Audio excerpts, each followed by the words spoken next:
आज का हमारा क्वेश्चन ये है।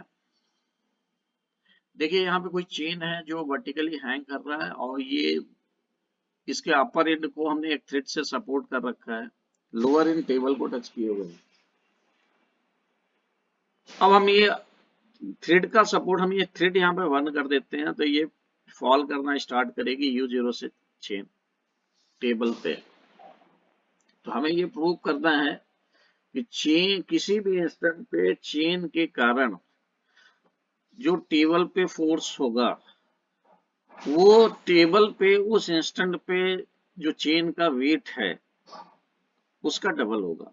यानी टेबल पे उस इंस्टेंट पे जितना भी चेन का वेट इस समय लाई कर रहा होगा उसके डबल के इक्वल होगा। ये इस क्वेश्चन में हमें प्रूव करना है।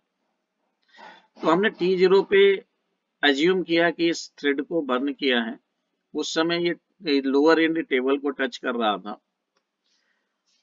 अब T इंस्टेंट पे हम देखते हैं कि मान लीजिए ये चेन Y नीचे आ चुका है, T इंस्टेंट पे Y नीचे आ चुका है और further T plus dt instant पे यानी कि dt टाइम इंटरवल में ये dy पार्ट फिर टेबल पे फॉल कर जाएगा। तो पहले हम देखते हैं कि ये जब y नीचे आ चुका है तो चेन के ईच पॉइंट की वेलोसिटी क्या होगी। तो at instant t chain fall कर चुका है y हाइट, तो चेन की वेलोसिटी होगी अंडर रूट 2g y। ये चेन की वेलोसिटी होगी। अब dt टाइम में फर्दर dy फॉल करता है तो हम उस dt टाइम इंटरवल के लिए dy पार्ट की वेलोसिटी v ही मानेंगे और जो कि अंडर 2g y के इक्वल होगा। तो dt टाइम में ये dy पार्ट फिर टेबल पे आ जाएगा और जो dy पार्ट फॉल कर रहा है t इंस्टेंट पर तो उसकी वेलोसिटी होगी अंडर 2g y। जब ये dy पार्ट चेन का जो टेबल पे आ गया तो टेबल उस पे फोर्स एक्सर्ट कर रहा होगा Fy, ये वर्टिकली अपवर्ड डायरेक्शन में। तो पहले तो ये जो dy पार्ट टेबल पे आ गया इन टाइम dt, तो अगर इसका मास निकालते हैं, अगर मास पर लेंथ दिया हुआ म्यू तो dm हो जाएगा म्यू टाइम्स dy। ये मास हो गया dm पार्ट का।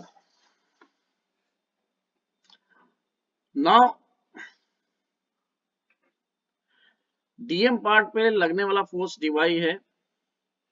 अब इस dy पार्ट पे हम इम्पल्स का इक्वेशन लिखेंगे। तो dy पार्ट पे फोर्स Fy लग रहा है तो इम्पल्स का इक्वेशन हो जाएगा Fy dt और ये हो जाएगा इस पार्ट का final momentum minus initial momentum. अब रही बात फाइनल मोमेंटम तो जीरो हो गया है। इनिशियल मोमेंटम की बात करें तो इनिशियल मोमेंटम ये डाउनवर्ड v से फॉल कर रहा है, dy डाउनवर्ड v से फॉल कर रहा है तो इनिशियल मोमेंटम हम लिखेंगे dm इंटू v। लेकिन देखिए यहाँ Fy का डायरेक्शन यानी कि dm पार्ट पे फोर्स का डायरेक्शन अपवर्ड है तो अपवर्ड मोमेंटम को हमें प्लस लेना है। तो इसका मोमेंटम का डायरेक्शन तो डाउनवर्ड हो गया और वो हो गया v टाइम्स dm। इसको माइनस साइन के साथ लेंगे क्योंकि ये Fy के अपोजिट डायरेक्शन में मोमेंटम है। सो Fy dt की वैल्यू हो गई v dm और dm की वैल्यू हम लिख सकते हैं mu two dy, mu two dy। तो यहाँ म्यू इंटू dy लिख लेंगे और dy is the distance fallen bye the chain in dt time. तो हम dy को लिख सकते हैं, देखिए यहाँ Fy dt हो जाएगा v म्यू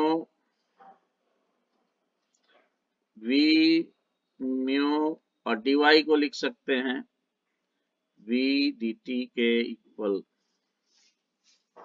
सो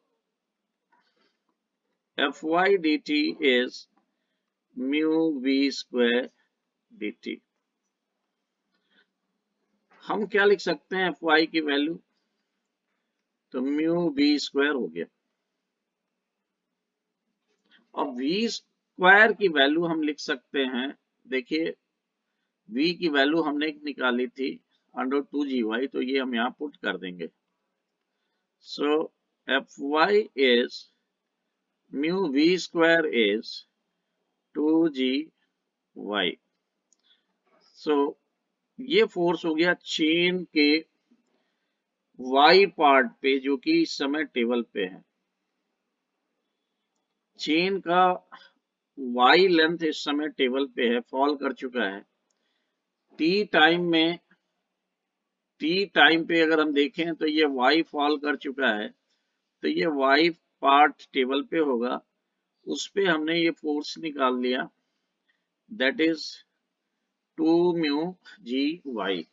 ओके, तो देखिए यहाँ पे अगर हम देखें तो म्यू इंटू वाई क्या है, म्यू इंटू वाई है 2g, म्यू इंटू वाई है mass of the that part of the chain which is lying on the table at the instant t। तो ये मास हो गया, ये m इंटू जी हो गया, तो ये वो मास हो गया चेन का जो कि टेबल पे लाई कर रहा है। तो Fy क्या है, twice of this mass of the chain lying on the table. हमको यही प्रूव करना था। अब अगर हम देखें, ये तो चेन पे लगने वाला फोर्स है, तो न्यूटन थर्ड लॉ के अकॉर्डिंग नो डाउट चेन भी टेबल पे इतना ही फोर्स डाउनवर्ड लगा रही होगी। चेन का फोर्स इतना ही डाउनवर्ड होगा, ये Y length of the chain downward force लगा रही होगी, डाउनवर्ड फोर्स लगा रही होगी। This is the force by the chain on the table. Okay, so तो फोर्स बाय द टेबल, तो force by the chain on the table कितना होगा at the instant T, force by the chain on table, this will be, एक तो ये force हुआ 2g mu into Y, और चूंकि y part of the chain is lying on the table, तो उसका वेट भी जो है टेबल पे एक्ट कर रहा है, तो म्यू इंटू आई मास हो गया आई इंटू जी। तो ये वेट भी एक्ट कर रहा है, और ये चूंकि चेन फॉल कर रहा था तो टेबल ने उसको रोका है, तो चेन उस टेबल पे इतना फोर्स लगाएगा और इतना वेट के कारण लग रहा है, तो टोटल फोर्स कितना हो गया 3 mu g y. I think ये क्वेश्चन समझ में आया होगा सबको।